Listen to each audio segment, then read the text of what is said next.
पढ़ाया था इनके बैच में। चलो भाई पढ़ना स्टार्ट करें। कल क्या पढ़ाया था? कल मैंने राज्यों के बारे में बातचीत की थी ना, कैसे आपकी सरकार चलती है, कैसे कामकाज बनता है राज्यों में। कल हमने बात की थी स्टेट गवर्नमेंट, राज्य सरकार कैसे काम करती है, और इसके बारे में कल हमने जाना था विधानमंडल नाम की एक चीज़ होती है। जब मैं बोलने लगूँ ना तो तुम्हें बोलना बंद करना है। कॉमन सेंस नाम की जो चीज़ होती है ना वो यही बताती है। जब टीचर बोलने लगे, 12वीं पास करके आए हो ना सारे, कोई यहाँ अनपढ़ तो है नहीं कि उठा घर से यहाँ आ गया। ये स्कूल में समझाई जाती है बातें कि जब टीचर बोलने लगे तो चुप हो जाना होता है। तो ये बार बार रोज़ क्यों बोलनी पड़ती है बात? विधानमंडल, हर राज्य का सिस्टम चलता है विधानमंडल से। विधानमंडल को ही आप कहते हैं, इसके 2 या 3 पार्ट्स हो सकते हैं। एक पार्ट को कल हमने विधानसभा के नाम से पढ़ा था, एक विधान परिषद, और एक को आपने कहा था ये हमारा राज्यपाल, या इंग्लिश में इसी के लिए वर्ड है गवर्नर। गवर्नर और राज्यपाल एक ही आदमी होता है। विधानसभा आपके पूरे देश में हर राज्य प्लस 2 यूटी में भी है। किस किस में? दिल्ली और पौंडीचेरी। और हम जानते हैं दिल्ली और पौंडीचेरी के लोगों को अपना सीएम, अपने एमएलए बनाने का हक है। हमने कल ही बातचीत की थी एन रंगास्वामी कहाँ के हैं? पुदुचेरी। पुदुचेरी में किसकी सरकार थी? कांग्रेस की। वहाँ के एलजी कौन थी अपनी पहली आईपीएस अफसर 1972? कौन? किरण बेदी। 2 रिपोर्ट नेगेटिव गई, सारी रिपोर्ट जाती किसके पास है? ये होम मिनिस्ट्री, गृह मंत्री के पास। और जैसे ही 2 रिपोर्ट नेगेटिव आती हैं, इनको हक है कि ये वहाँ पे राष्ट्रपति शासन लगा दें। तो आपके इसी साल में कहाँ राष्ट्रपति शासन लगा दिया गया? पौंडीचेरी। और फिर पौंडीचेरी में एलजी को वहाँ से वापस बुला लिया, कांग्रेस की विधानसभा भंग कर दी। अब जाके आपने देखा बीजेपी की सरकार बन गई, और बीजेपी की सरकार में एन रंगास्वामी विधानसभा के हेड मान लीजिए, नेता मान लीजिए, सीएम के रूप में। यहाँ पे सिर्फ विधानसभा है 30 जगह, अगर विधान परिषद कहें तो सिर्फ कितनी है? 6। और आप अच्छी तरह जानते हैं 2-2 के जोड़े में है, यूपी, बिहार, महाराष्ट्र, कर्नाटक, आंध्र प्रदेश और तेलंगाना। सबसे नई कहेंगे तो तेलंगाना। ऐसा स्ट्रक्चर सिर्फ 6 जगह है। ज्यादातर जगह पे ये स्ट्रक्चर 2 में सिमटा हुआ है। विधान मंडल, मंडल मतलब इसमें दोनों तीनों चीजें आ सकती हैं। मेजॉरिटी ऑफ स्टेट्स इस तरह के हैं, विधानसभा प्लस गवर्नर। सिर्फ 6 स्टेट्स का स्ट्रक्चर ऐसा है, जिसमें कौन कौन आएंगे? विधानसभा, विधान परिषद, हाँ विधानसभा को अंग्रेजी में भी विधानसभा कहते हैं, विधान परिषद को काउंसिल ऑफ स्टेट्स कह देते हैं, और ये स्टेट्स नहीं, सॉरी, काउंसिल एमएलसी होते हैं ना, मेंबर ऑफ लेजिस्लेटिव काउंसिल। तो लेजिस्लेटिव असेंबली हो गई, ये लेजिस्लेटिव काउंसिल, ये गवर्नर। इसी को जनरल एक आम आदमी की भाषा में विधानसभा ही वो है जहां जाके कौन बैठ जाते हैं? आपके विधायक, जिनको आपने किस रूप में बनाया था? एमएलए। ये स्ट्रक्चर सिर्फ 6 में है, ये स्ट्रक्चर पूरे देश का है। बस 6 को छोड़ देना। किस किस को? यूपी, बिहार, महाराष्ट्र, कर्नाटक, आंध्र प्रदेश, बस बाकी सब में ये चलेगा। हमने कल ये सारी बातें पढ़ी। इसके नंबर ऑफ एमएलए कितने से कितने के बीच में हो सकते हैं? लेकिन कुछ इसमें एक्सेप्शनल अपवाद भी हैं। 1-2 का एग्जाम्पल बता दो। सिक्किम, सिक्किम की क्या खासियत है? 3 तरफ 3 देशों से घिरा है सिक्किम, और सिक्किम के 3 तरफ 3 देश आप सब जानते हैं, नेपाल, भूटान, तिब्बत, चीन। इस तरफ मान लो सिक्किम है, ये तो इंडिया के साथ टच है। इधर नेपाल, इधर भूटान, यहाँ तिब्बत, चीन। इसके अलावा सिक्किम के अलावा एक छोटा सा स्टेट है आपका गोवा, यहाँ भी आबादी कम है तो 40 एमएलए हैं। 60 की कंडीशन पूरी नहीं कर पाते। सिक्किम वाले और भी कम है, कितने हैं ये? 32। और इन दोनों से कम है पुदुचेरी, पर क्योंकि वो यूटी है इसलिए स्टेट्स में उसका नाम हमने नहीं लिखा। कितने हैं यहाँ? 30। सिर्फ 2 ही यूटीज में है, दिल्ली में 70 हैं, तो 60 वाली कंडीशन पूरी कर देता है। इन दोनों के बीच में होंगे। सबसे ज्यादा 403 आप जानते हैं यूपी, और सबसे कम अगर भारत में कहें तो पौंडीचेरी, स्टेट्स में कहें तो सिक्किम, ये हमें पता है। इनमें डिपेंड करता है जनसंख्या किस स्टेट की कितनी है। जितनी जनसंख्या होगी उतना नंबर ऊपर जाएगा। कम का भी एग्जांपल हमने देखा, ज्यादा का भी एग्जांपल हमने देख लिया। ये क्या करते हैं? ये एमएलएज मिलकर आपके राज्य की सरकार बना देते हैं। जिस पार्टी को ज्यादा वोट मिलती हैं, वोट ज्यादा का मतलब होता है टोटल नंबर ऑफ सीट्स का 50% प्लस 1 अगर मिला तो आप क्या बना लेंगे? सरकार। हर राज्य में कहीं कांग्रेस, कहीं बीजेपी, कहीं गठबंधन की सरकार है, और ये सरकार फिर आपके राज्य के लिए काम करेगी। और आप सबने एक लिस्ट पढ़ी हुई है जिसको आप कहते हैं स्टेट लिस्ट, इसी को आप हिंदी में कहते हैं राज्य सूची। इसके ऊपर काम करेगी। इसमें जितने टॉपिक लिखे हैं इन सबके ऊपर कानून बनाने का काम ये लोग करते हैं। तभी हर जगह के कानून अलग है, हर राज्य की अपनी मर्जी। वो दिल्ली पुलिस के फिजिकल लें तो देश देखेगा, क्योंकि दिल्ली कोई स्टेट है, स्टेट नहीं है, वहाँ की पुलिस उनकी होम मिनिस्ट्री में नहीं आती, देश देखता है। लेकिन अगर यूपी में पुलिस की भर्ती करनी है, हरियाणा में पुलिस की भर्ती करनी है, राजस्थान में, तो इन स्टेट्स का जो गृह मंत्री होगा ना, ये उसके हाथ में, वैसे चाहते हैं कई बार तो किसी और को पकड़ा देते हैं, अदरवाइज गृह मंत्रालय जिसके पास होता है जनरली पुलिस उसी के हाथ में दी जाती है। तो इनमें पेपर करवाने हैं, फिजिकल पहले करवाने हैं, मेडिकल कैसे होगा, सब पहले से डिसाइड होता है। हर एक की अपनी मर्जी है, कोई चाहे फिजिकल पहले ले ले, कोई चाहे पेपर पहले ले ले, क्योंकि ये किसका विषय है? जहां विषय राज्य सूची का होगा वहां राज्य की मर्जी चलेगी। एक टॉपिक पढ़ाया था पंचायत का, याद है? पंचायत भी किसका विषय था? लेकिन फिर हमने पढ़ा था कि इसके ऊपर एक कानून बन गया था। कौन सा अमेंडमेंट था वो? 73वां। और फिर कह दिया था बेशक राज्य सूची का विषय है, लेकिन आप सबको अपने अपने गांव में पंचायत का निर्माण करवाना पड़ेगा। हाँ, पावर आपके हाथ में, जैसा मन करे वैसे यूज करना। ये सब चीजें कल सबकी समझ में आ गई थी? अच्छा, ये तो थी विधानसभा की बात। परिषद बताना कितने से कितने के बीच में? 40 से 1/3। किसका 1/3? Of total MLAs in that particular state. उस विशेष राज्य में जितने एमएलए हैं उसके 1/3 से ज्यादा नहीं होंगे। हमने पढ़े तो थे सारे। सबसे ज्यादा कहाँ थे? यूपी, बिहार, कर्नाटक, महाराष्ट्र और तेलंगाना सबसे नीचे लिख दूंगी, आंध्र प्रदेश और तेलंगाना। सबसे कम किसके थे? कितने थे? कंडीशन भी 40 की है, यानी मिनिमम है। इसके बाद आंध्र प्रदेश के 58, महाराष्ट्र के 78, इन दोनों के 75 और सबसे ज्यादा 100। इन लोगों को आप क्या कहते हैं? ये MLC, member of legislative council. अगर देखें तो यूपी में सबसे ज्यादा MLA भी हैं। कितने हैं? 403। ये हर एक राज्य के आपको याद नहीं करने, सबके अलग अलग हैं अकॉर्डिंग टू पॉपुलेशन। जिसकी ज्यादा आबादी वहां ज्यादा, कम आबादी कम। ये सबको क्लियर हो गई बातें? आज इसको बुक से पढ़ेंगे, बार बार नहीं बताऊंगी। ये कल बहुत अच्छे ढंग से समझाया, आज एक रिवीजन ले रहे हैं सिर्फ। MLA और MLC बनवाना और हटवाना, यानी अपने यहाँ विधान परिषद का निर्माण और उसको खत्म करवाना किसके हाथ की बात है? अपनी मर्जी से करेंगे या परमिशन लेनी पड़ेगी?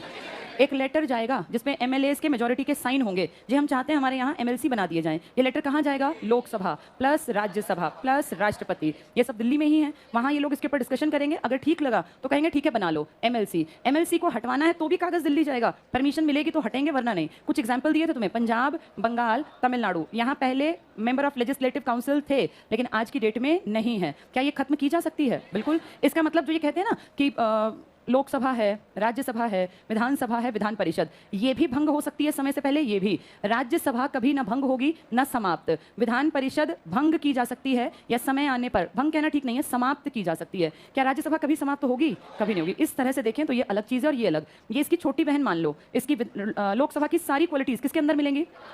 देश में लोकसभा, राज्य में विधानसभा, ऐसे ही देश में राज्यसभा और राज्य में विधान परिषद, इन दोनों का इनडायरेक्ट इलेक्शन है। कल मैंने आपको इलेक्शन का प्रोसेस समझाया था। विधानसभा को कौन बनाती है और जनता जिसको भेजती है वो क्या बन जाते हैं। ये इलेक्शन कैसा होता है? आपके घर के सामने वोट मांगने हाथ जोड़ के आते हैं आपकी गलियों में और इस तरह देखिए सब नई चीजें। लेकिन जब विधान परिषद की बात आती है तो इसको जनता को पता ही नहीं चलता। इसके मेंबर MLC कहलाते हैं और इसका इलेक्शन कैसे होता है? इनडायरेक्ट। हमने कल एक ट्रिक से याद किया था, ये 1/6। इनका क्या होगा? इनका नॉमिनेशन का मतलब क्या हुआ? मनोनयन। इनको कौन बना देगा? जो भी आपका गवर्नर है। कितने लोगों को भेज देगा ये? 1/6। अब 1/6 किसका निकालोगे? उस राज्य के MLCs का। फॉर एग्जाम्पल 75 वाले हैं तो 1/6 ऑफ 75, 78 वाले हैं तो 1/6 ऑफ 78, और अगर 40 वाले हैं तो 1/6 उसका। ये उस डिजिट का निकालना है जितने तुम पढ़ के आए हो, 100, 75, 78, 58, 40, इनका 1/6 निकालना है। तो इनका नॉमिनेशन हो जाएगा। इसके बाद हमने पढ़ा था दो तरफ, एक बार 1/3, एक 1/3, 1/12, 1/12। ये स्टूडेंट और टीचर्स हैं। कौन स्टूडेंट्स? ग्रेजुएशन कर रखी है 3 साल वाले, 3 साल हो गए। ये टीचर्स जो कम से कम 8वीं को पढ़ाते हैं उससे ऊपर के बच्चों को, और 3 साल इन्हें नौकरी में हो गए, या तो मान्यता प्राप्त स्कूल में या गवर्नमेंट जॉब में। ये 1/6 हमने देख ही लिया। ये कौन होते हैं 1/6? अपने फील्ड के कितने फील्ड बताए थे इसके? कौन कौन से? आर्ट का, साइंस का, लिटरेचर का, साहित्य का, सोशल सर्विस और सहकारिता, कोऑपरेटिव सोसाइटीज के मेंबर। समझ में आ गए थे सबको? ये इनका कोई इलेक्शन नहीं है, उनका इनडायरेक्ट इलेक्शन है। ये बहुत बड़ी सीट थी। इनको MLA भेजते हैं। क्या यहाँ जाने वाले MLA में से ही होते हैं? ये अलग है, ये MLC है। एक आदमी MLA MLC एक साथ नहीं बनेगा, ना MP MLA बनेगा। एक पोस्ट मिलेगी वरना त्याग दो। 1/3 पे जो पहुंचेंगे ये जल निगम, बिजली बोर्ड और नगर निगम टाइप की जो आपकी संस्थाएं हैं ना, ये भेजती हैं। इसका मतलब MLC में ज्यादातर वो लोग होते हैं जिनकी अच्छी पैठ होती होगी सोसाइटी में। तुम्हारे घर से उठा के कोई तुम्हें MLC नहीं बनाएगा। MLC बनने के लिए आपकी समाज में एक वैल्यू होना, आपकी एक हैसियत होना जरूरी है। तभी आपको कोई बड़े बड़े आदमी जानेंगे, तभी आप नॉमिनेट हो पाएंगे या आप इनडायरेक्ट इलेक्ट हो पाएंगे। आम आदमी के लिए रास्ते नहीं है ये। अगर मैं आपको बिल्कुल स्पष्ट बताऊं ना तो MLA के इलेक्शंस में बहुत बार कुछ लोग हार जाते हैं जो कि राजनीति में बड़ा चेहरा होते हैं, और ऐसे लोगों को बहुत बार ऐसा होता है MLC के जगह एंट्री दे दी जाती है। कुछ लोग पढ़े लिखे ये भी कहते हैं कि ये बैकडोर एंट्री है। जो हार गया ना उसको MLC बनाना बेहद आसान है, क्योंकि यहाँ इनडायरेक्ट इलेक्शन है। इनको तो जनता पसंद करेगी तो बनेंगे, जनता ना पसंद करेगी तो कहां से बन जाएंगे? MLC जनता से प्रभावित ही नहीं है। इनको टीचर्स भेजेंगे, स्टूडेंट्स भेजेंगे, नगर निगम, बिजली बोर्ड, MLA भेजेंगे, तो बहुत ज्यादा चांसेस हैं कि जो लोग इलेक्शन में हार जाते हैं या इनके चहीते लोग ही क्या बन पाते हैं? MLC आम आदमी, बहुत रेयर कोई केस होता है उसका नंबर आए। क्लियर हो गई सब कोई बातें? ठीक है, अब अपनी बुक उठाओ। हमने कल कुछ हिस्सा तो पढ़ लिया था इसका। कहाँ थे हम? किस पेज पर? 174, 75। ठीक है, 74 कंप्लीट हो गया था ना? 75 पूरा हो गया था? नहीं हुआ। ये पढ़ना था आज 175। ठीक है, चलो पेज 175 पे आ जाओ। अवधि पढ़ लेते हैं। कितना टाइम पीरियड है MLA का? 5 साल। तो CM का जितना टाइम पीरियड उतना ही MLA का 5 साल। ये विधानसभा का कार्यकाल 5 वर्ष। राज्यपाल के प्रतिवेदन होता है रिपोर्ट को प्रतिवेदन कहते हैं। कितने दिन में रिपोर्ट जाएगी आपकी? हाँ, तो ये 15 दिन में आपकी जो रिपोर्ट है ना, ये पेपर का लीक होना, बड़े बड़े प्रदर्शन सब जाएंगे। ये गृह मंत्री के कानों में जाएगा कि भैया कहाँ कहाँ बड़े लेवल के प्रदर्शन हुए, लोग कैसे सड़कों पे उतरे, युवाओं ने क्या किया। इसलिए बहुत लोग जो ये सोचते हैं ना कि इससे क्या होगा, इनसे बहुत कुछ बदल सकता है, टाइम लगेगा। सरकार को पता चलेगा, गृह मंत्री को भी, कि हरियाणा में बड़े लेवल पे घोटाला हुआ, करोड़ों रुपए खा गए लोगों के, गलत रास्ता ले गए युवाओं को पकड़ के, और उसके बाद फिर कुछ नहीं हुआ। ये सब बरी होते घूमेंगे ऐसे ही नॉर्मल, और फिर से इनकी लाइफ नॉर्मल हो जाएगी। जैसे ऐसा कब तक चलेगा? कितने सालों से पेपर लीक हो रहे हैं। अब ये रिपोर्ट बड़े लेवल की तब बनेगी जब जगह जगह धरने, प्रदर्शन और ज्ञापन सौंपे जाएंगे, नहीं तो ऐसे पेपर हमेशा लीक होते रहेंगे। एक बहुत बड़ी कमी हमें पता है क्या, हम क्यों पीछे हैं? आप कभी फ्रांस की क्रांति पढ़ के देखना। फ्रांस में ना बहुत बड़े लेवल पे क्रांति हुई थी। वर्ल्ड की सबसे बड़ी क्रांतियों में फ्रांस की क्रांति, और किसी बाहर वाले के खिलाफ नहीं की। 57 की क्रांति हमने की अंग्रेजों के खिलाफ की, हम दुखी थे। इन्होंने अपने राजा के खिलाफ क्रांति की, अपने सिस्टम के खिलाफ। और फ्रांस में ना समाज 3 हिस्सों में बटा था। देखो, पढ़ना बहुत जरूरी है, नो डाउट, लेकिन इस पढ़ाई का अगर फल ही ना निकले तो पढ़ने का क्या फायदा। तुमसे 2 साल पहले जो कोचिंग लेने आए थे वो तुम्हारी स्टेज में जब थे उनको भी लगता था कि हम लग जाएंगे। इन 2 सालों में अगर पेपर ही नहीं हुए और हुए तो लीक हो गए, फिर वो रद्द कर दिए, तो क्या फायदा पढ़ने का। इसका फायदा उठाना बहुत जरूरी है इस मौके का। अब ये मौका है, सरकार के कानों तक की आवाज जाए कि ओलंपिक के मेडल के शोर में ये बड़े लेवल के घोटाले तुम दबा नहीं सकते। हम इतने बड़े लेवल पे प्रदर्शन करें कि सरकार को रिपोर्ट लिख के देनी पड़े कि हरियाणा में इसका बहुत बड़े लेवल पे लोगों में आक्रोश है और व्यवस्था के खिलाफ वो लोग चल सकते हैं, तंत्र के खिलाफ, अगर उचित कार्यवाही नहीं की गई। लेकिन इसके लिए रिपोर्ट तब बनेगी जब हम लोग पहले कोशिश करेंगे। इसलिए हर एक की जिम्मेदारी है इस कोशिश का हिस्सा बने। आज अगर आप टाइम पास सोच रहे हो ना इसको, 2 साल बाद आपके साथ भी यही होगा। ये एक ट्रेंड बन गया आपके देश में, पेपर लेट कराना, करा के उसको लीक करवाना, फिर उसको कैंसिल करवा देना, और फिर न जाने दूसरा पेपर अगले साल कब करवाएंगे। अगर यही चला तो 2022 में भी तो तुम ऐसे ही बैठे रह जाओगे। जो आज उनके साथ हो रहा है, जो 2 साल से पढ़ रहे हैं, कल तुम्हारे साथ होगा। ये तो भैया नियति है, अपने आप बदलनी पड़ेगी। किस्मत ऐसी इतनी वो नहीं होती एक्टिव की हर चीज अपने आप कर दे, आपको करना पड़ेगा। फ्रांस का थोड़ा सा एग्जांपल सुन लो ताकि तुम्हारी बुद्धि में बात याद रहे। फ्रांस में क्या था, अपने देश के अंदर 3 स्ट्रक्चर बना रखे थे। सबसे ऊपर का जो लेवल था ना, इसको क्लर्जी बोलते थे। इसमें बहुत अमीर, जिनके पास अरबों की संपत्ति उस टाइम थी, खासकर जो चर्च के प्रीस्ट और ये सब थे ना, ये क्लर्जी था। आज का समझ लें तो आपके पीएम सीएम मान लें, सबसे अमीर। इसके बाद था सेकंड क्लास, जिसको नोबेल्स कहा जाता था, ये प्रधानमंत्री के नीचे के मंत्री टाइप के लोग। और सबसे नीचे था आम आदमी। फ्रांस में सेम था तुम्हारे जैसा ही, आज भी तो ऐसा ही है।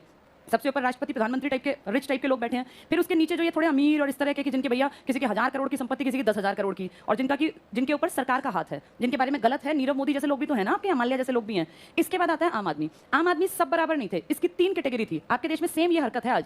सबसे नीचे थे इतने गरीब जिनकी गुजर बसर नहीं होती, लैंडलेस फार्मर्स, जिनके पास कुछ नहीं था, वो सिवाय नौकर बनने के कुछ कर ही नहीं सकते थे। इसके ऊपर थे जो ठीक ठाक से थे, जिनके पास जमीन थी इतनी कि पेट भर लेंगे, भूखे नहीं मरेंगे। इसमें थोड़े बहुत और थोड़े से मान लीजिए भाई ठीक ठाक नौकरी वोकरी करने वाले लोग, जिनकी की गुजर बसर ठीक ठाक चल जाए। इसके ऊपर थे 3rd ग्रेड में ही बिजनेसमैन, जो बिजनेस करते थे, लेकिन इतने नहीं थे जितने नोबेल्स या क्लर्जी वाले। यहाँ मर्चेंट्स थे, व्यापारी थे, यानी ये एवरेज आदमी से अमीर थे, लेकिन इतने भी नहीं थे कि इनके बच्चे बैठ के खा लें, इनको काम करना पड़ेगा। तो लॉयर्स, मर्चेंट, बिजनेस क्लास, ये सब आम आदमी ही थे, इन्हीं के बच्चे बनते थे। यहाँ पे इतना बुरा हाल था, ये सारा पैसा खा गए, इन्होंने कुछ नहीं छोड़ा गरीबों के लिए। इनका सारा टैक्स सिर्फ इनको देना था, इन ऊपर वालों को टैक्स ही नहीं देना। ये आराम से मौज उड़ाते हैं, जीवन के मजे कर रहे हैं। ये बेचारे परेशान हैं, दुखी हैं, फसलें पैदा करते हैं, दूसरों की जमीनों पर काम करते हैं, बिजनेस करते हैं, जो पैसा बचता है उसका हिस्सा खा जाते हैं ये अमीर लोग। तो यहाँ ना, यहाँ का जो राजा था, लुईस 16 नाम का राजा, यहाँ पे राजपाट, राजतंत्र था, राजा का बेटा राजा बनता था। तो यहाँ एक राजा बना लुईस 16। जब ये राजा बना तो इसने देखा सारा पैसा खत्म हो गया। कौन सा पैसा खत्म हो गया? जो राजकोष में था। तो इसने कहा टैक्स बढ़ा दो। कितना आसान है ना कहना, आपके देश में भी यही है, टैक्स बढ़ा दो। टैक्स की मार किस पे पड़ने वाली है? ठीक है, कल 8:30 बजे आपकी इंग्लिश की क्लास रहेगी न्यू जनरल में। इंग्लिश की क्लास अब डेली हुआ करेगी सुबह 8:30 बजे। जैसे ऊपर वाली क्लास में कंप्यूटर की क्लास है ना, पहले हरियाणा जी के मैं ले रही थी सबकी क्लास में इकट्ठे, अब ऊपर कंप्यूटर और नीचे इंग्लिश चलेगी। कल से 8:30 बजे पहुंच जाना, 8:30 से 5-10 मिनट पहले ही। चलो देखो, टैक्स का भार किस पे बढ़ा दिया?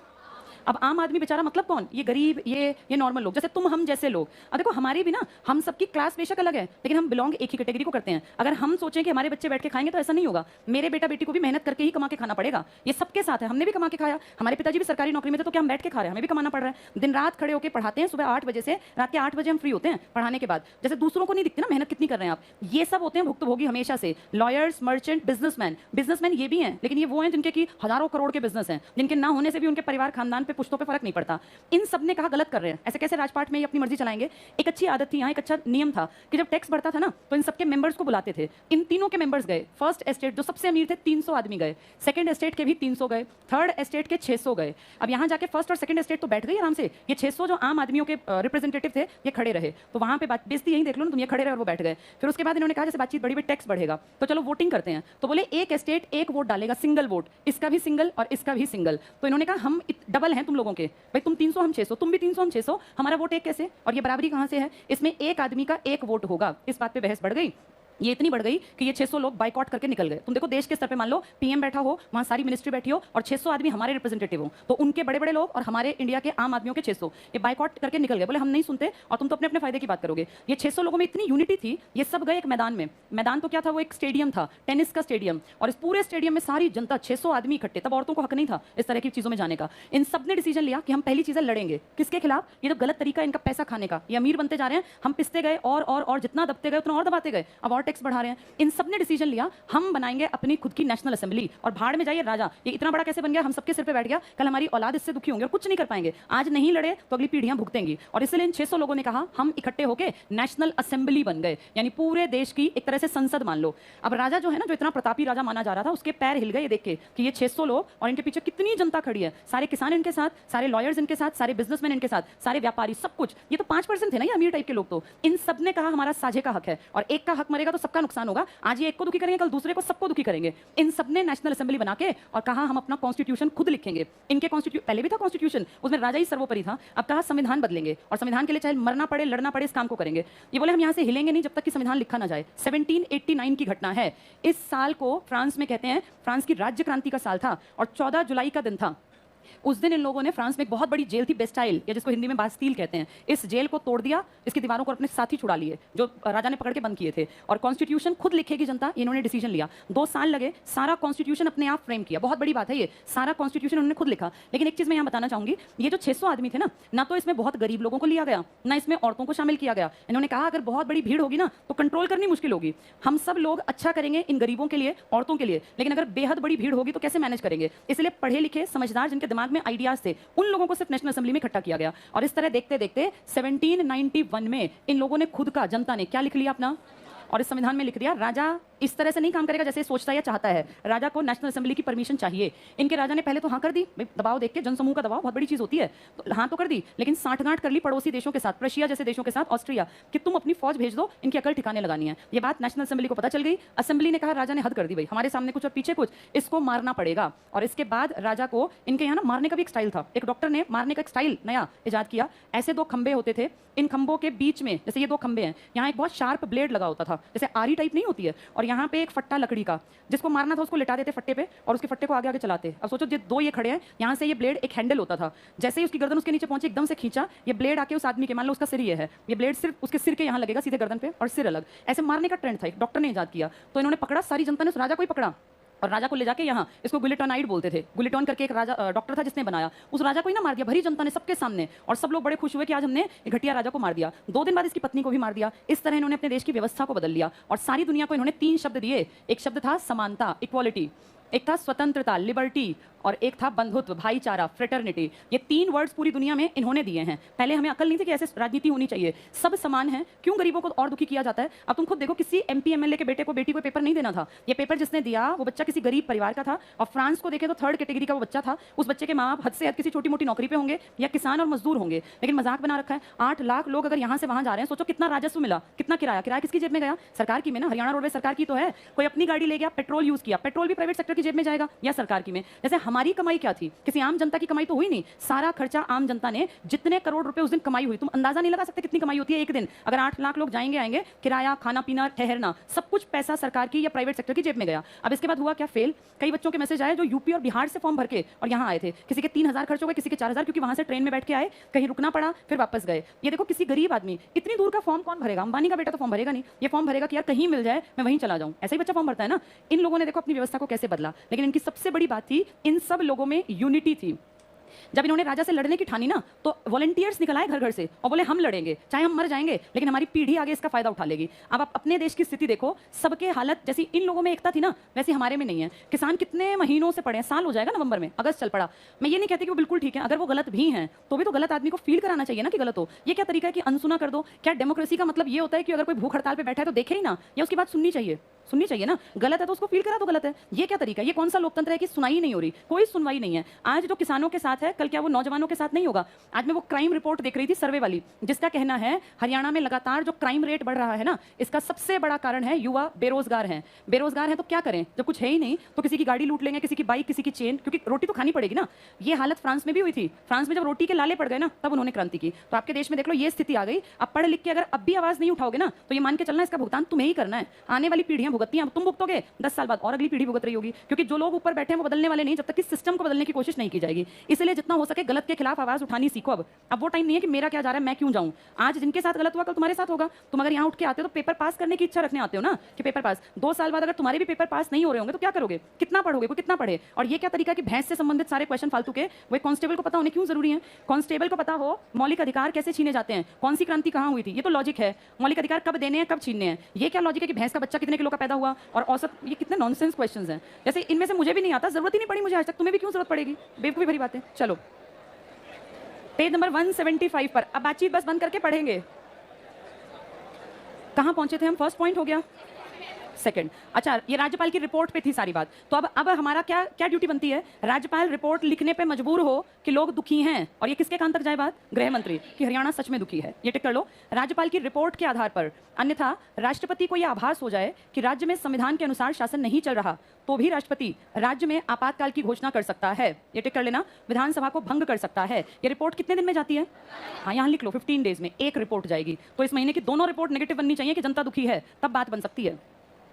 नेक्स्ट देखो, आपातकाल में संसद विधि द्वारा, इसको टिक कर लो, विधि मतलब कानून द्वारा, एक बार में इसकी अवधि 1 वर्ष तक बढ़ा सकती है, किंतु ये बढ़ा हुआ कार्यकाल आपात की उद्घोषणा के समाप्त होने के 6 महीने से ज्यादा नहीं रहेगा। क्या कहा इसने, एक बार बोर्ड पे देखो, कितने साल टाइम पीरियड है विधानसभा का, 5 साल। एक एग्जाम्पल है, हरियाणा विधानसभा 2019 में बनी, उड़ीसा विधानसभा 2019 में। अगर ये काम ढंग से नहीं करेंगे, कब तक वैसे इनका टाइम पीरियड है 24, लेकिन अगर ये काम अच्छा नहीं करते, इनकी लगातार रिपोर्ट नेगेटिव जाती है, तो राष्ट्रपति कह देगा एक काम करो इसको भंग कर दो। और अगर ये भंग हो गई तो इसका टाइम पीरियड, अगर जरूरत पड़ी, कुछ गड़बड़ है, तो बढ़ाते बढ़ाते 1 साल और बढ़ाया जा सकता है, इससे ज्यादा नहीं। कभी कभी ऐसा देखा गया कि विधानसभाओं का टाइम पीरियड 1 साल से ज्यादा बढ़ाना पड़ा। एक एग्जाम्पल दे देती हूँ, पंजाब में बहुत बुरा हाल था, 1987 से बढ़ाते बढ़ाते इसको 92 तक ले गए थे, जबकि अभी मैंने क्या कहा, कितने साल से ज्यादा नहीं बढ़ाना चाहिए, 1 साल। कंडीशन अगर इतनी खराब हो कि उस राज्य में ना इलेक्शन हो सकते, ना कोई कामकाज हो सकता, तो फिर इसको बढ़ाते बढ़ाते अनिश्चित काल तक अगर जरूरत पड़े, वैसे कोशिश करते हैं 1 के बाद 3 साल तक बढ़ाएं। पर पंजाब आपके सामने एग्जाम्पल है, कितने साल तक लगा रहा, 5 साल। आज तक सबसे लंबा जो राष्ट्रपति शासन है वो पंजाब में लगा है, टोटल 10 साल तक, 5 साल एक स्ट्रेच में, फिर कभी कभी किश्तों में। चलो नेक्स्ट देखना इसमें, अब इस पॉइंट को पढ़ो, समझ में आएगा। आपातकाल में संसद कानून द्वारा एक बार में इसकी अवधि 1 वर्ष तक बढ़ा सकती है, किंतु यह बढ़ा हुआ कार्यकाल आपात की उद्घोषणा के समाप्त होने के 6 महीने से अधिक नहीं रहेगा। तो कितने साल तक बढ़ा सकती है, 1 साल। पर जिस दिन आपातकाल हटा उसके 6 महीने के अंदर इलेक्शन कराने ही कराने पड़ेंगे, ये नियम है। नेक्स्ट पढ़ो, कोई भी व्यक्ति यदि राज्य विधानमंडलों के दोनों सदस्यों का सदस्य निर्वाचित हो जाता है, यानी एमएलए और एमएलसी दोनों, अंडरलाइन कर लो, उसे एक सदन से त्यागपत्र देना होगा। क्या कोई साथ ही एमएलसी एमएलए एमपी बन सकता है, एक पोस्ट पकड़ लो, जो मन करे, बाकी छोड़ दो। नेक्स्ट करना, इसी प्रकार कोई भी व्यक्ति राज्य के विधानमंडल और संसद दोनों का एक साथ सदस्य नहीं रह सकता। यहाँ लिख लो, एमएलए और एमपी एक साथ नहीं, एक बन सकता है। एमएलए रहना है तो एमपी की पोस्ट छोड़ दे, एमपी रहना है तो एमएलए की छोड़ दे। अच्छा, एक बार कोई एमएलए बन गया और मान लो जब सदन की बैठक हुई तो वो 60 दिन तक यानी 2 महीने तक गया ही नहीं, तो जानते हो ऑटोमेटिकली इसकी सदस्यता समाप्त हो जाएगी।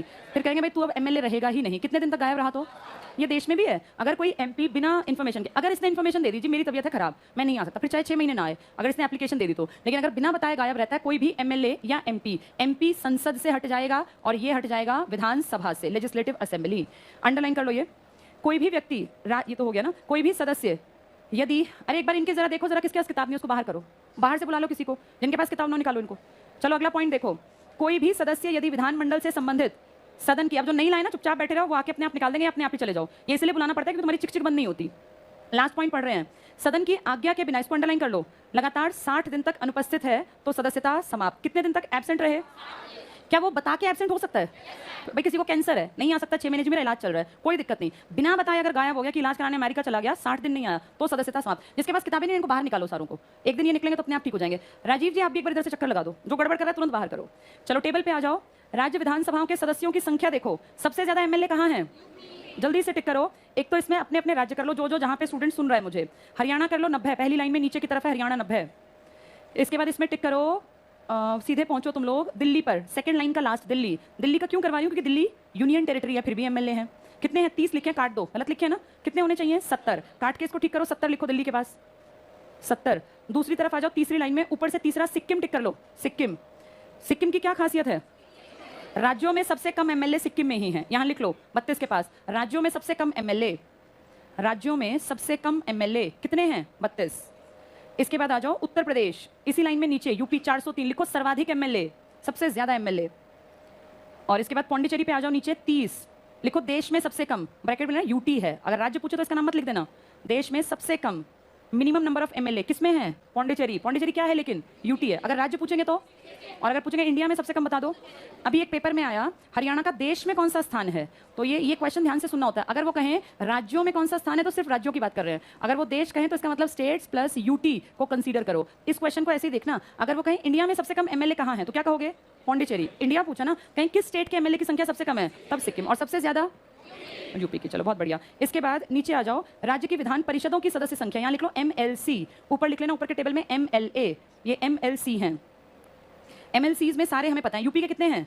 100। इसके पीछे लिखो 90 + 10, 10 नॉमिनेटेड हैं और 90 जो है वो, हाँ वैसे वो पूछेंगे नहीं तुमसे, 100 ही याद करना, छोड़ दो। आंध्र प्रदेश में 58 + 8 लिख लो इसके पास, नॉमिनेटेड को इन्होंने ऐड नहीं किया, +8। लाइट तो जलाई दो इनकी। अच्छा रिफ्लेक्शन आता है, इसका रिफ्लेक्शन पड़ता है, अब रिफ्लेक्शन है। अच्छा अब तो किताब देख रहे हैं, कोई नहीं बाद में कर देना। महाराष्ट्र टिक कर लो, 78 हैं, बिहार कर्नाटक 75, जम्मू कश्मीर तो रहा ही नहीं, यहाँ लिखो 31 अक्टूबर 2019 को समाप्त, 36 के पास लिख लो 31 अक्टूबर 2019 को समाप्त, क्योंकि कौन सा आर्टिकल वेस्ट हो गया हमारे लिए अब? 370। और तेलंगाना के 40 लिखो सबसे नए एमएलसी, सबसे नई विधान परिषद। ये टेबल सबकी समझ में आ गए? अगले पेज पर आ जाओ, गणपूर्ति और अधिवेशन। अब हमें एक बात पता है कि लोकसभा में, ये विधानसभा में कितने लोगों से कितने के बीच में हो सकते हैं? 60 से 500। और इधर कितने हो सकते हैं? 40 से 1/3 ऑफ टोटल एमएलए है ना, इससे ज्यादा नहीं और इससे कम नहीं। अब मुझे बताओ, आज मान लें हम आज एकदम से लोग इसकी विधानसभा की बैठक होती है और 4 लोग चले जाते हैं, वही आज कानून, वही बिल पेश कर दें, पास कर दें, साइन कर दें और कह दें आज ये कानून बन गया, तो क्या ये माना जाएगा? कम से कम एक minimum number of MLA MP present होने को हम कहते हैं ये इसकी गणपूर्ति है। इंग्लिश में इसी को कहा जाता है कोरम। कोरम ना हो तो काम होगा ही नहीं। अब एक एग्जाम्पल अपनी क्लास से लो, मान लो कल बहुत बारिश आती है, बहुत ज़्यादा, और सब लोगों को लगता है कि आज मुश्किल है पहुंच पाना, आप लोग नहीं आते, सिर्फ 3 बच्चे टोटल सेंटर में आए, तो क्या क्लास लगेंगी? नहीं लग सकती ना। क्यों नहीं लग सकती भाई? ये तो तुम 300-400 बच्चे पढ़ते हो, एक 3 बच्चे, अब जैसे इतने बच्चों का नुकसान कैसे होगा कि हम 297 का नुकसान करवा लें? अगर 300 है, 400 है तो 397 का, तो ये बेवकूफ़ी है। ऐसे ही ये लोग कहते हैं, ये कहते हैं जब तक हम मिनिमम नंबर एक डिसाइड कर दिया, इतने प्रेजेंट नहीं होंगे तब तक हम कार्यवाही नहीं करेंगे, और गणपूर्ति को रखा गया 1/10, इतने लोग होने चाहिए तब शुरू हो सकती है कार्यवाही, वरना नहीं। दोनों के लिए है ये। अगला पॉइंट यही है, अंडरलाइन कर लो, गणपूर्ति और अधिवेशन। इसमें पहली लाइन में टिक करना, विधानसभा की गणपूर्ति या कोरम कुल संख्या का 1/10 भाग, ये संख्या 10 से कम नहीं होनी चाहिए। अब बोर्ड पे देखो, हम पढ़ रहे थे अभी, एक के पास तो 30 ही है बस, किसके पास? पौंडीचेरी। और सिक्किम के पास 32। अब ये कहते हैं भैया हमारा 1/10 कितना है इनका? 1/10 3। तो कहते हैं हमारे 3 आदमी आए, हमने गणपूर्ति पूरी की और बना दिया हमने कानून, कल से ये कानून लागू है। तो कहा नहीं भैया ये तो गलत है, 30 में से 1/10 तो 3 आदमी, 3 तो बहुत ही कम है। तो कहा जहाँ इतनी कम संख्या है ना, वहाँ मिनिमम 10 लोग जो है प्रेजेंट होने चाहिए। अब 30 है, 40 है, 60 है, मान लीजिए कहीं 60 है, तो 1/3 ऑफ 60 अगर निकालेंगे तो बहुत कम निकलेगा। ये 1/10, सॉरी 1/3 तो फिर भी निकलेगा, 1/10 तो कुछ भी नहीं निकला, 6 आदमी। अब 6 आए, कानून बना के चले गए, 54 नहीं आए, तो कहा नहीं भाई तुम इतने कम हो ना, तो तुम्हें 1/10 नहीं, तुम्हें कम से कम कितने चाहिए? 10। यानी ये नियम भी सब पे लागू नहीं होता, ये उनके लिए जिनका 1/10 बड़ा डिजिट है। ये अंडरलाइन कर लो, 1/10 भाग है, पर ये संख्या कितने से कम नहीं होनी चाहिए? हाँ, तो 1/10 उनके लिए जिनके 100 हैं, 90 है, भाई 20 हैं, ये सॉरी मान लीजिए 120 हैं, 280 हैं। अब किसी के 30 हैं तो 1/10 नहीं चलेगा। एक वर्ष में विधानसभा के कम से कम 2 सत्र अवश्य होने चाहिए। सत्र क्या होते हैं? सेशन। सेशन की क्या जरूरत इनको? सेशन की क्या जरूरत होती है? अभी हमने पढ़ा था एक लिस्ट होती है जिसको क्या बोलते हैं? State list. इस पे कानून कौन बनाती है? State government. और स्टेट गवर्नमेंट कहाँ बैठती है? विधानसभा। कानून बनाने का एक प्रोसेस होता है, कानून ये नहीं मेरा मन कर रहा है मैं कानून बना दूं। कानून बनाने के लिए पहले बिल लाया जाएगा, विधेयक, फिर उस पर बहस होगी, फिर वो पारित होगा। विधानसभा में किसी भी राज्य में 3 सेशंस होते हैं। सबसे पहले साल की शुरुआत होती है बजट सत्र, बजट सेशन से। ये सबसे लंबा चलता है, फरवरी से मई। इसमें पूरे जो है ना पूरे साल का, भाई हरियाणा के पास इतना पैसा, यूपी के पास इतना, अपना अपना हम क्या करेंगे, कहाँ पैसा, कहाँ हम यूनिवर्सिटी बनाएंगे, कहाँ हॉस्पिटल बनाएंगे, कहीं जानवरों के लिए काम करेंगे, वो डिसाइड करते हैं। फिर इस मौसम में क्या चलता है? मानसून सत्र, जरूरत हो तो कोई नया नियम। और फिर लेटर स्टेज में आएगा शीतकालीन सत्र, winter session, monsoon session, budget session. ये 3 हैं। वैसे आपके कॉन्स्टिट्यूशन में लिखा है 2 सत्र में मैक्सिमम 6 मंथ्स का गैप दिया जा सकता है, लेकिन आप नहीं देखते क्योंकि ये आपका आ जाता है जुलाई अगस्त में और ये नवंबर और दिसंबर। तो आप ध्यान से देखो तो आप तो 2 महीने से ज्यादा गैप ही नहीं दे रहे हो। अगर हम देखें यहाँ से देख लेते हैं, नवंबर दिसंबर, जनवरी बस घर रहे, फरवरी से मई बजट, इसके बाद जून घर रहे, जुलाई अगस्त, फिर सितंबर अक्टूबर घर रहे, नवंबर में फिर से। तो कितने महीने की कंडीशन कहते हैं? ये 6। ये तब है जब आप 2 सत्र करते हो। आप कितने सत्र कर रहे हैं? तो आपके यहाँ कंडीशन की दिक्कत नहीं आती। पढ़ेंगे फटाफट से, कितने दिनों में? तो एक साल में विधानसभा के कम से कम 2 सत्र अवश्य होने चाहिए और 2 सत्रों के मध्य 6 महीने से अधिक का अंतर नहीं होना चाहिए। ये इंपॉर्टेंट पॉइंट है। आपके यहाँ 3 सत्र हो जाते हैं, इसलिए आपके यहाँ अंतर आ ही नहीं पाता। नेक्स्ट पढ़ लें, राज्यपाल विधानमंडल के प्रत्येक सदन को ऐसे समय और ऐसे स्थान पर जैसा उचित समझे अधिवेशन के लिए बुला सकता है। ये सिर्फ पढ़ने का था। राज्यपाल किसी भी सदन का सत्रावसान कर सकता है, यानी किसी भी सेशन को खत्म कर सकता है। गवर्नर नेक्स्ट, अच्छा जब ये इलेक्शन होते हैं ना, मान लीजिए हरियाणा में इलेक्शन है या यूपी या बिहार कहीं भी, जैसे बंगाल में हुए थे, मई में इलेक्शन हुए थे, वहाँ जब नई विधानसभा बनी ना, और अगर देखें तो बंगाल में विधान परिषद नहीं है, पहले थी, कभी भी जब नई बनेगी विधानसभा तो हमेशा इसके फर्स्ट सेशन के फर्स्ट डे में जब भी होगा, यहाँ पे राज्यपाल जाएगा और वो यहाँ पे भाषण देगा, उसे कहते हैं राज्यपाल का अभिभाषण या राष्ट्रपति का अभिभाषण। अजीब बात देखना, राज्यपाल का ये भाषण मंत्रिपरिषद तैयार करती है कि सर आपको ये बोलना है, यहाँ आके जाना राज्यपाल ने है, बोलना इसने है, लेकिन तैयार कौन करेगी है? मंत्रिपरिषद। तो राष्ट्रपति के मुंह के शब्द भी मंत्रिपरिषद लिख के देती है, और आप सब जानते हैं आपकी मंत्रिपरिषद तो अनपढ़ भी हो सकती है, क्योंकि कहीं कंडीशन है ही नहीं। इनके पीछे काम कौन कर रहे होते हैं? सचिव। और सचिव किस रैंक के अधिकारी हैं? IAS। तो इनको तो भैया बस वो कागज पढ़ना होता है, इनको कुछ नहीं जानना, इनको वो कागज पढ़ना। देखा कई बार पढ़ने में भी गड़बड़ करते हैं, इनसे पढ़ा भी नहीं जाता, आधी बार ऐसी भी हालत है। तो ये सारे कामकाज जो आपको दिखाई देते हैं ना कागज लिखे हुए, ये कोई खुद नहीं लिखता, ये सब सचिव रैंक के अधिकारी होते हैं, हर डिपार्टमेंट के, वो लिख के तैयार करते हैं।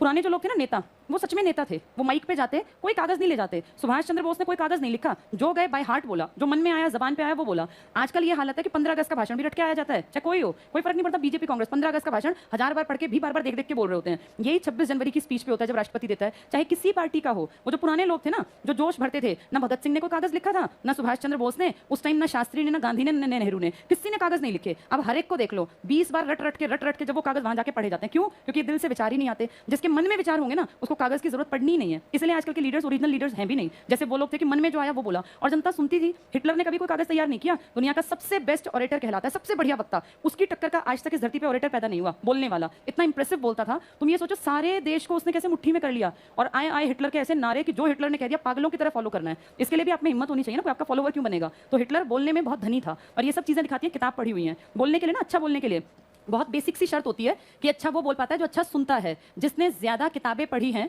और जिसने ज्यादा अच्छा सुना है वो अच्छा बोल पाता है। किसी अनपढ़ आदमी को आप खड़ा कर दो, वो तब बोल पाएगा अगर उसने सुन के ज्ञान हासिल किया। ज्ञान हासिल करने के सिर्फ 2 तरीके हैं, या तो पढ़कर और या तो सुनकर। आज तक धरती पे तीसरा कोई तरीका नहीं बना। ज्ञान को एक्सप्रेस करने के भी 2 ही तरीके हैं, या तो बोलकर या लिखकर। जितने लोग अच्छे ओरेटर होते हैं ना, वक्ता, उन सबको देखना पहले वो बहुत अच्छे श्रोता बने हैं, पहले उन्होंने हजारों लोगों को सुना है। जब अच्छा सुनोगे तभी तो अच्छा बोलोगे। इसका मतलब इनके अंदर ज्ञान होता है। ये कागज के फर्रे लेके नहीं आते कि 10 बार पहले पढ़ाए फिर भी अटक रहे हैं, और सामने भीड़ के साथ कोई आई कांटेक्ट नहीं, उस कागज में देख देख के बोलते रहते हैं माइक पे आके। ये बेहद शर्मनाक है, और इससे ये दिखता है कि किसी के मन में कोई भावना नहीं है। लिखा किसी ने, बोल कोई रहा है, शब्द किसी के, प्रदर्शन कोई और कर रहा है। चलो आगे देखते हैं। तो अनुच्छेद कितने पे पहुंचे हम? अधिवेशन। लास्ट पॉइंट देखो, प्रत्येक निर्वाचन के उपरांत विधानसभा के पहले सत्र और प्रत्येक वर्ष के पहले सत्र पर राज्यपाल राज्य की विधानसभा को संयुक्त रूप से संबोधित करेगा। यानी गवर्नर एड्रेस करेगा स्टेट असेंबली को। कब करेगा? जब इलेक्शन होंगे या साल की स्टार्टिंग होगी। इलेक्शन कितने साल में एक बार? 5 साल। और साल की स्टार्टिंग जनरली फरवरी वाले महीने में, तो राज्यपाल जाएगा। ऑफिसर, पदाधिकारी पे आ जाओ। ये इतनी बड़ी संख्या, 403 लोग संभालने, आसान है या मुश्किल? तुम अपने आप को देखो। अब तुम लोग जो हो, पढ़े लिखे हो, तुम लोग चाहते हो तुम्हें नौकरी मिले तभी तुम यहाँ आते हो। तब भी मुझे देखो कितनी बार कहना पड़ता है कि किताबें चेक करो, निकालो इनको। हमारा कोई फायदा नहीं ना। मेरा क्या फायदा तुम पढ़ो ना पढ़ो? तुम में से कौन मुझे फीस बाद में आके अपनी सैलरी देगा?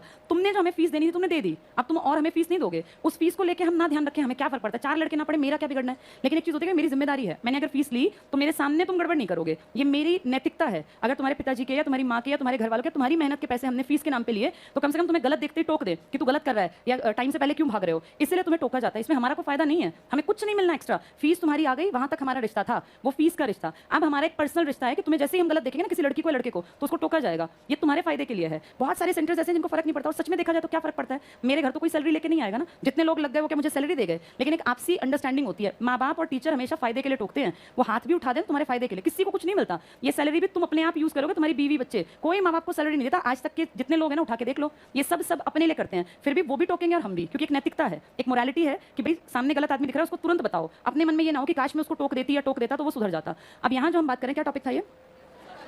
पदाधिकारी। हाँ, अब देखो इतने तुमसे वो बात पहुंची, तुम तो पढ़े लिखे समझदार, तब भी तुम्हें टोकना पड़ता है। ये तो अनपढ़ भरे पड़े आधे क्रिमिनल भी हैं, तो इनको टाइम टू टाइम बैठाना भी पड़ता है। भाई साहब बैठ जाओ, आपका टाइम पूरा हो गया। नहीं तो बोलते ही जाएंगे, रुकेंगे ही नहीं। तो इन सबको मैनेज करने के लिए एक अध्यक्ष बनाते हैं ये अपने में से ही, जहां जितने मेंबर हैं, अगर कहीं 60 है तो 60 और 500 है तो 500, इनके बीच में तो है सारे। भाई ये हमारा लीडर, और हम इसकी बात मानेंगे, इसको हम मान लेंगे, ये हमारा इस पूरे सदन का मुखिया है। इसने कह दिया बैठना तो बैठ जाएंगे। मानते तो नहीं है खैर ये, लेकिन फिर भी अध्यक्ष इन सबका हेड है। अगर ये प्रेजेंट ना हो तो कौन करेगा?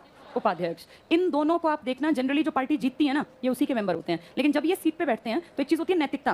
नैतिकता के सहारे इन लोगों को अपने खास पार्टी के साथ बायस्ड नहीं होना चाहिए। जैसे आज देखें, आज आपका अध्यक्ष है ओम बिरला। ओम बिरला किस पार्टी के हैं? बीजेपी के। अगर ओम बिरला कांग्रेस वालों को बोलने का मौका नहीं देते तो बेशक वो उनके हाथ में है, लेकिन ये नैतिकता होती है कि मुझे अगर इतना आदर मिला, मुझे सम्मान मिला, मुझे इस योग्य समझा कि मुझे अध्यक्ष बनाया, तो फिर मैं सबके साथ बराबर हूं। जजमेंट करते टाइम मैं ये ना करूं कि मेरी पार्टी है तो एक्स्ट्रा चल, तू 20 मिनट बोल, तू 2 मिनट बोलेगा, ऐसा नहीं करना। अध्यक्ष किसी भी पार्टी का हो बायस्ड नहीं होना चाहिए। इन दोनों की जिम्मेदारी है, ये ना हो तो ये काम कर दे, और इसका काम तब शुरू होता है जब वो प्रेजेंट ना हो, वरना इसका कोई काम नहीं है। वही बताएंगे। देखो, पदाधिकारी, अध्यक्ष और उपाध्यक्ष दोनों का चुनाव अंडरलाइन कर लो, विधानसभा के सदस्य अपने सदस्यों में से ही करते हैं। कार्यकाल विधानसभा के कार्यकाल तक। अगर विधानसभा 5 साल चल गई तो ये भी 5 साल, 2 साल तो ये भी 2 साल, हट जाएंगे। अध्यक्ष अपना त्यागपत्र उपाध्यक्ष को और उपाध्यक्ष अपना त्यागपत्र किसको देगा? अध्यक्ष को। इन दोनों को विधानसभा के सदस्यों के बहुमत द्वारा स्वीकृत प्रस्ताव के आधार पर हटाया भी जा सकता है। अगर ये बायस्ड हो, ढंग से काम ना करे, तो सारे मिलकर कहेंगे हटाओ इसको, हटा भी सकते हैं। एक पॉइंट को छोड़ के अगला पॉइंट टिक कर लो। विधानसभा भंग हो जाने पर भी अध्यक्ष अपने पद पर उस समय तक बना रहता है जब तक कि नई विधानसभा की पहली बैठक ना हो। मान लीजिए विधानसभा टूट गई, भंग हो गई, नई विधानसभा बनी जिसमें कि 100 मेंबर्स हैं। अब ये जब फर्स्ट डे आएंगे ना, तो इनमें से कोई अध्यक्ष नहीं है, लेकिन शपथ दिलानी पड़ेगी सारों को पहले दिन कि भाई हम अच्छा काम करेंगे, चीटिंग नहीं करेंगे। तो इन 100 में जो सबसे ज्यादा एज्ड होगा ना और सबसे ज्यादा एक्सपीरियंस्ड होगा, उसको कहेंगे सर आप आ जाइए, और आप प्रोटेम अध्यक्ष बन गए। प्रोटेम इंग्लिश वर्ड है, PRO, TEM, प्रोटेम। ये सिर्फ तब तक काम करेगा जब तक कि अध्यक्ष का अपने में से चुनाव ना कर ले। ये किस पार्टी का है, हारी पार्टी का, जीती पार्टी का, कोई फर्क नहीं पड़ता। ये एक तरह से बुजुर्ग व्यक्ति है इन 100 में से, तो ये कब तक काम करेगा? जब तक कि ओरिजिनल वाला अध्यक्ष ना आ जाए। वही है। देखो, तो विधानसभा के अध्यक्ष में अगला पॉइंट, अध्यक्ष के काम और अधिकार। पहला पॉइंट टिक करो, विधानसभा की बैठकों की अध्यक्षता करता है, सदन की कार्यवाही को संभालता है। जितना सदन में बिल आया, पेश हुआ, बहस हुई, सब देखता है। सदन का कोई भी सदस्य सदन में उसकी आज्ञा से ही भाषण दे सकता है। वैसे तो तुमने देखा ये बेचारा बोलता रहता है बैठिए आप, बैठिए, बैठ जाइए, नहीं मानते, बोलते रहते हैं, लेकिन कागजी कहती है कार्यवाही कि इसकी बात मान ली जाती है। नेक्स्ट करना, प्रश्नों को स्वीकार करता है, नियम विरुद्ध होने पर अस्वीकार कर सकता है। सामान्य स्थिति में सदन में मतदान में भाग नहीं लेता। सदन में मतदान होता है ना, भाई ये काम करना है कि नहीं करना, मतदान हुआ तो मतदान में क्या होता है, सब वोट डाल सकते हैं जितने लोग हैं, चाहे वो जीती हारी कोई सी पार्टी के। कौन वोट नहीं डालता? अध्यक्ष। इसका वोट तब लिया जाता है अगर बात बराबरी पे 50% एक कह रहे हैं, 50% हाँ, 50% ना, फिर इसको कहेंगे सर आप किस तरफ हैं। इसे कहते हैं कास्टिंग वोट। लास्ट, बिल्कुल लास्ट शर्त होती है, अगर बात बराबरी पे हो तो ये कास्टिंग वोट की पावर का यूज करता है, वरना इंडिया में अध्यक्ष को वोट डालने का अधिकार एज सच नहीं है। ये अंडरलाइन कर लो, ये काम का है पॉइंट। किसी प्रश्न पर विपक्ष और पक्ष में बराबर मत आए तो वो निर्णायक मत देता है, कास्टिंग वोट का प्रयोग करता है। कब आएगा कास्टिंग वोट वाला आदमी? जब बात बराबरी की, वरना वही निपटा लेते हैं।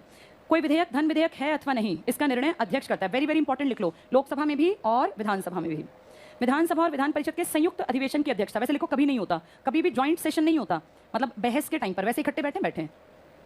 सदन और राज्यपाल के बीच अध्यक्ष ही संपर्क का स्थापित करता है, पुल का काम करता है ये। भाई सदन क्या चाहता है, राज्यपाल क्या चाहता है, मैं उसको बताऊंगा, मैं विधानसभा का अध्यक्ष हूँ। विधायी शक्तियों पे आ जाओ, वित्तीय कार्यपालिका। पहले वित्तीय शक्तियां कर लो। राज्य में 2 बड़ी संस्थाएं कौन कौन सी देखी हमने, जिसको हम कल से पढ़ रहे हैं। राज्य की 2 ताकतवर चीजें, एक का नाम क्या है, विधानसभा, एक का नाम विधान परिषद। ये दोनों क्या करती है मिलकर आपके राज्य के लिए? कानून बनाती है। कानून किसके अकॉर्डिंग बनाए जाते हैं? संविधान, कॉन्स्टिट्यूशन। पहले क्या पेश किए जाते होंगे? बिल। फिर बिल पे क्या की जाती होगी? बहस। और फिर वो क्या कर दिया जाता होगा? पारित। तो ये एक लंबा प्रोसेस है या 1-2 दिन की कहानी है? सरकार चाहे तो 2 दिन की कहानी है, अदरवाइज आपके मेरे से संबंधित हो तो ये 10, 20, 30, 50 साल भी पकड़ सकता है, कोई बड़ी बात नहीं है। सरकार चाहे तो रातों रात बिल पास करके अपनी मर्जी से सारे काम कर ले। क्या कानून सरकार ने ये किसानों वाला पास कर दिया है? और क्या, इस पे साइन हो गए, सब कुछ हो चुका। ये तो बस सरकार चाह के इसको थोड़ा खींच रही है, क्योंकि सरकार को पता है कि प्रोटेस्ट को दबाने से सब एंटी बन जाएंगे। कई जगह इलेक्शन का प्रोसेस चल रहा है ना, अदरवाइज सरकार ने, लोकसभा ने भी पारित कर दिया, साइन हो गए, राज्यसभा ने भी कर दिया, राष्ट्रपति ने भी साइन कर रखे हैं। पिछले सितंबर से साइन होकर कानून बन गया वो। उस कानून के ऊपर कोई मनाही नहीं होगी, तुम देख लेना। ये बेचारे बैठे रहे हैं साल, 2 साल, 4 साल। अब कभी अगर बीच में सुप्रीम कोर्ट आया तो बात बन सकती है। सुप्रीम कोर्ट भी ऊपरी कार्यवाही कर रहा है, कह रहा है देख लो। जब अपने पे बात आई थी 99th अमेंडमेंट, सुप्रीम कोर्ट ने दिसंबर में लागू हुआ, जनवरी में चैलेंज कर दिया था, क्योंकि अपने पे बात थी। और सुप्रीम कोर्ट ने कहा कि आ जाओ जिसको बहस करनी है। ये गलत किया सरकार ने अपने महान्यायवादी को भेजा। उससे ज्यादा तगड़े तो सुप्रीम कोर्ट के अपने जजेस भी तो है ना, वो कह रहे हैं हमारे पक्ष की बात है। और ये सरकार कौन होती है हमारी बात करने वाली? उन्होंने पूरी तरह खत्म करवा दिया 99th अमेंडमेंट को, पूरी तरह खत्म। क्योंकि वो किससे संबंधित था? पता क्या था? जैसे तुम्हारा ये SSC HSSC है ना, चीटिंग करने टाइप का, इसी तरह इनका बना रहे थे NJAC, national judiciary appointment commission. तुम्हारा जैसे है स्टाफ सिलेक्शन कमीशन, कितना घपलेबाजी, चीटिंग, पैसा, सब कुछ तो है इसमें। ऐसे ही न्यायाधीशों के लिए भी कह रहे थे हम आपके लिए नेशनल लेवल का जुडिशरी का एक कमीशन बनाते हैं। तो इन्होंने कहा सुप्रीम कोर्ट के जजेस ने कि आप कौन होते हैं बनाने वाले, इसमें आप कौन हैं, और आप कमिश्नर की नियुक्ति करेंगे और वो पेपर लेगा और हम बनेंगे। ये तो सीधी सीधी बात होगी, आपका हाथ होगा तो कोई बनेगा, वरना नहीं बनेगा। ये तो जुडिशरी को अपने हाथ में लेने की बात हो गई ना। इसको चैलेंज किया। डेमोक्रेसी में एक शब्द है, आपकी जो सुप्रीम कोर्ट है ना, जितना ये व्यवस्था है ये आजाद है, स्वतंत्र है, किसी के दबाव में नहीं है। लिखा है आपके देश के कॉन्स्टिट्यूशन में में स्वतंत्र न्यायपालिका, तो सुप्रीम कोर्ट अपने हक के लिए तुरंत उठ के आ गया और सुप्रीम कोर्ट ने सरकार को ललकारा कि आओ जरा डिस्कस करते हैं कि तुमने किस बेसिस पे एनजैक को बना दिया और किससे पूछ के बना दिया, कहां लिखा है कॉन्स्टिट्यूशन में कि तुम एनजैक बना सकते हो, तुम होते कौन हो। और जब इसके ऊपर बहस हुई तो कुछ महीनों के अंदर सब कुछ रफा दफा, सब कुछ गायब कर दिया और सरकार ने माना कि हमसे गलती हो गई। देखा, अपने पे आए तो सुप्रीम कोर्ट के सामने कोई टिक थोड़ी सकता है। सुप्रीम कोर्ट में हर आदमी पढ़ा लिखा, कोई अनपढ़ नहीं बैठा वहां। सरकार की कोई हिम्मत नहीं है, अगर सुप्रीम कोर्ट सही बात को उठा दे तो सरकार उसको दबा दे। पर दिक्कत तब है जब सुप्रीम कोर्ट की बात ही नहीं है, किसानों का मुद्दा सुप्रीम कोर्ट का नहीं है, आपके हक का मुद्दा आपका है, सुप्रीम कोर्ट का नहीं है। अगर कोई पढ़ा लिखा आदमी या कोई थोड़ा कॉन्शियस हो, अगर जस्टिस चाहे सच में भारत, तो ये सुप्रीम कोर्ट तक बातें इकट्ठी होकर पहुंचे ना किसी दिन कि लोग कितने दुखी हैं, डेमोक्रेसी की असली वैल्यू इंडिया में खत्म हो गई, तो हो सकता है कभी वो जागे और वो सोचे कि मुझे भी इसकी तरफ कदम उठाना चाहिए। पर दिक्कत क्या है, आपके देश में ना जुडिशरी का रास्ता एमपी बनने की तरफ खोल रखा है। अब ये बताया था मैंने तुम्हें, तुम्हारे बहुत सारे जजेस रिटायर हो के किस तरफ आते जा रहे हैं, एमपी। और कहाँ के एमपी बनते जा रहे हैं, जिसका इलेक्शन डायरेक्ट नहीं होता, तुम और मैं नहीं बनाते, इसमें एंट्री होती है जैसा एमपी चाहते हैं उनकी। तो धीरे धीरे ये लालच का रास्ता दिखा दिया गया। आप अगर हमारे अकॉर्डिंग काम करेंगे तो आपके लिए बड़ा आसान है यहाँ तक पद बनाना। 6 साल राज करना, आप क्या मिला आपको 65 साल में, 6 साल आओ और फिर लंबे टाइम तक आपको दोबारा बनाते रहेंगे, जब तक जिंदा रहोगे एमपी बन के बैठे रहना। खूब मजे हैं एमपी के, तरह तरह की सुविधाएं, फ्री का पैसा, सब कुछ तो है। और उनको ये रास्ता आसान दिखने लग गया। ये गलत है। पहले आपके देश में ना कोई भी न्यायपालिका से राज्यसभा में नहीं जाता था, और अब एक लाइन खोल दी, जिसका मन करता है थोड़ा सा सरकार की तरफ फेवर दिखा के और घुस जाओ न्यायपालिका से सीधे सरकार में एंट्री। ये गलत है और इसका नुकसान आपको, मुझे, हम सबको उठाना पड़ेगा। जब तक आवाज नहीं उठाएंगे तब तक ये ऐसे कैसे चलता रहेगा। तो वही बोल रहे हैं कि क्या कर सकती है सरकार। जल्दी से देखो, लास्ट है आज का, फटाफट पढ़ेंगे। विधायी शक्तियां, विधायी शक्तियों में राज्य विधानसभा को 7वीं अनुसूची में वर्णित राज्य सूची के विषय पर कानून बनाने की शक्ति प्राप्त है। राज्य सूची में कितने विषय हैं, कितने विषय हैं, 61। लिख लो यहाँ, पहले 66 थे स्टेट लिस्ट में, अब 61 है, 66/61। एक पॉइंट छोड़ के अगला टिक कर दो। कोई विधेयक तभी पारित समझा जाएगा जब 2 सदन वाले राज्यों में दोनों सदन उस विधेयक पर सहमत हो गए हों। कितने हैं 2 सदन वाले, 6। कौन कौन से, यूपी, बिहार, महाराष्ट्र, कर्नाटक, आंध्र प्रदेश, तेलंगाना। अच्छा, अगर परिषद अड़ गई तो तुम्हें क्या लगता है सभा उसको बैठी रहने देगी? सभा क्या करेगी, कागज लिख देगी ये हमारे खिलाफ, मतलब ये ढंग से काम नहीं कर रही, हमें इसकी जरूरत ही नहीं है। कागज कहाँ जाएगा, दिल्ली, और दिल्ली वाले कह देंगे हटा दो। तो ये किसकी छत्र छाया में पलते हैं, एमएलए, इनसे एंटी क्यों जाएंगे। नेक्स्ट टिक करना, आर्टिकल 365, यदि राज्य में संवैधानिक तंत्र भंग हो गया, टिक कर लो, किताब के अकॉर्डिंग नहीं चल रहे, राष्ट्रपति शासन लागू किया गया तो संसद उस राज्य के संबंध में राज्य सूची के विषयों पर कानून का निर्माण कर सकती है। अगर कहीं राष्ट्रपति शासन है तो उसके लिए निर्णय कौन करेगी, संसद। मैंने एग्जाम्पल पौंडीचेरी का दिया था तुम्हें कि उसका सारा कामकाज देश देख रहा था, फिर वहां नया सीएम बन गया, अब वो अपने आप देखेगा। नेक्स्ट टिक कर लो, अनुच्छेद 352 या 360 के अंतर्गत संकट काल लागू है तो राज्य सूची के सभी विषय पर संसद ही कानून बना सकती है। अनुच्छेद 249 कर लो, राज्यसभा यदि राज्य सूची के किसी विषय के संबंध में 2/3 बहुमत से ऐसा प्रस्ताव पारित कर दे, राष्ट्रीय हित में संसद को इस विषय पर कानून बनाना चाहिए तो संसद ऐसा कर सकती है। यहाँ लिखो इंपॉर्टेंट, और 1 साल के लिए है ये बात, इंपॉर्टेंट है ये पॉइंट, इसको थोड़ा सा समझ लो। कौन सा आर्टिकल है, 240, बोर्ड पे एक बार देख लो इसको वरना समझ नहीं आएगा। 249 कहता है राज्य सूची पर किसकी पावर है, राज्य सूची पर किसकी पावर है, राज्य की। अगर राज्यसभा चाहे देश से कि राज्य सूची के इस टॉपिक पर मैं पावर छीन लूं सब राज्यों से, तो राज्यसभा छीन सकती है पावर, कौन सी लिस्ट में से, राज्य सूची, और फिर ये उठा के ये पावर किसको दे देगी, देश। लेकिन ऐसा सिर्फ कितने साल होगा, बाकी साल नहीं चलेगा, फिर वापस राज्य की पावर बन जाएगी। चलो बाकी कल पढ़ेंगे।